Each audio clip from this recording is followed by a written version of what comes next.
Presiden ka United Democratic Party UDP ba Metbah lengdo ulapan paho ba kum ke parti ke bai trailang Sarkar Meghalaya Democratic Alliance MDA kan ïakren ber menteri rang ba kurat sang ma halor kam khappud kimat ki bakta upaj ba deben sim khia ba syong ho menteri rang ba sarkar hi kumno kan le ching so khia kunun ba per na ka kami pembai khappud la ong niu nong ilam ke UDP menteri rang ba dang shen dak ba kubur ba kidon sibun ki chinge ba kumchu ki chingduna ka chingi pembai pud ak phase 1 kata halor ruli chaka henry ulakan tait par dan kanu nu kicupet bini abiange ke MOU penbet put boleh soi haul ber arjar arpuar.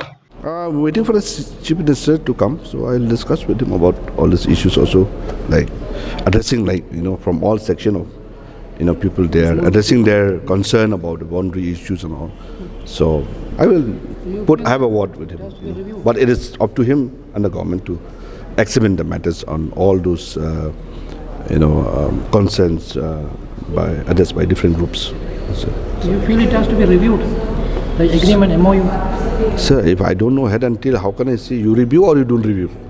But it is out. Let me at least hear from the other side also.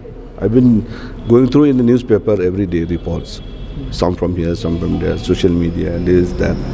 So at least let me address these issues with the, because I'm sure that the stand of one organization, one political party and the other groups will be different from each other.